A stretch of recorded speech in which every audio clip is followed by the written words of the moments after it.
গরম গরম মুচমুচে আলু পরোটা, ভিতরে আলু পুরে ভরপুর আর খেতে তো ভীষণ মজাদার এই পরোটাটা।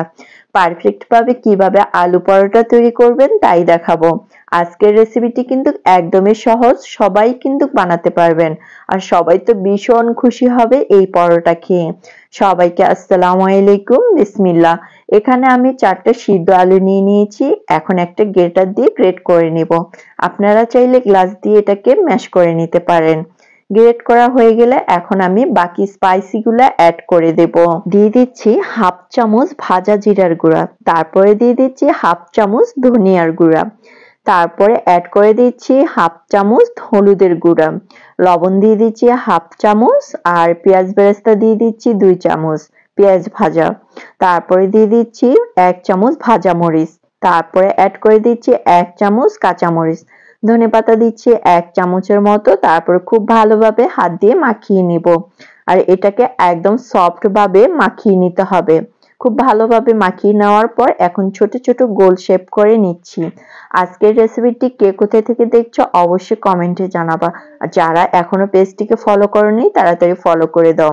এক সাইডে রেখে দিচ্ছি, এখানে 2 কাপ আটা নিয়ে নিচ্ছি, তারপরে দিয়ে দিচ্ছি 1 টিস্পুনের মতো লবণ, তারপরে দিয়ে দিব তেল। এখানে আমি 1 টিস্পুনের মতো তেল দিয়ে দিচ্ছি। এখন হাত দিয়ে খুব ভালোভাবে মিশিয়ে নেব। তারপর নরমাল পানি দিয়ে একটা সফট ডো তৈরি করব। অল্প অল্প পানি দিয়ে তারপরে আমি ডোটা তৈরি করছি। ঠিক আপনারাও সেভাবে অল্প অল্প পানি দিয়ে একটা সফট ডো তৈরি করে নেবেন। এভাবে ঠিক আপনারা একটা খুব ভালোভাবে ডোটাকে তৈরি করতে হবে। তারপর 10 মিনিটের জন্য রেস্টে রেখে দিব। চলে আসলাম 10 মিনিট পর। তারপর এখন রুটি শেপে আমি ভাগ করে নিচ্ছি। গোল গোল করে রুটি শেপে ভাগ করে নিচ্ছি।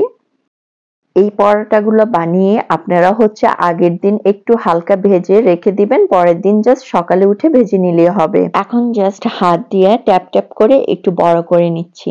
তারপরে একটু কিছুটা বড় হওয়ার পর এর মধ্যে আমি পুরটা দিব, যে পুরগুলো আমি গোল গোল করে রেখেছি বলের মতো। এই যে আলু পরোটা দিয়ে দিচ্ছি, দিয়ে এখন ঠিক আমি যেভাবে এটাকে মানে জাস্ট অ্যাডজাস্ট করছি আপনারাও করে নেবেন। এভাবে করে নিয়ে তারপর একটা এই যে এরকম ভাবে আপনারাও করবেন, করে তারপরে রুটি তৈরি করে নেবেন। এই যে করে নিয়ে আলতো হাতে এরকম করে নিচ্ছি, নিয়ে তারপরে আমি একটা রুটি তৈরি করে নিব। প্রথমে হাত দিয়ে চেপে চেপে এটাকে বড় করব। আপনারাও ঠিক এভাবে হাত দিয়ে একটু চেপে চেপে চেপে চেপে এটাকে বড় করবেন। এই যে ঠিক এভাবে আপনারাও করে নেবেন। দেখুন এরকম হাত দিয়ে করলে এটা অনেকটা বড় হয়ে যাবে। তারপর জাস্ট একটা বেলুন দিয়ে এভাবে জাস্ট আলতো হাতে করে নিলেই হবে। এই যে হয়ে গিয়েছে। এখন ভেজে নিব। আমি এগুলা আগের দিন বানিয়ে হালকা ভেজে তারপরে ফ্রিজে রেখে দিয়েছি। পরের দিন উঠে জাস্ট একটু তেল দিয়ে এপাশ ওপাশ ভেজে নিচ্ছি। এই যে দেখুন আপনারা ঠিক এভাবে তেল দিয়ে এপাশ ওপাশ ভেজে নিবেন, একদম মুচমুচে পরোটা হবে। ভেজে নিয়েছি। এখন দেখুন কতটা লোভনীয়, খেতে তো ভীষণ মজার। এই যে দেখুন ভিতরে একদম আলু পুরে ভরপুর। এই মজাদার আলু পরোটাটা খেতে ভীষণ মজাদার। এটা আপনারা মাংস কিংবা কোনো কিছু ডাল টাল দিয়ে খেলে ভীষণ ভালো লাগবে। সো রেসিপিটা ভালো লাগলে শেয়ার করবেন। আল্লাহ হাফেজ।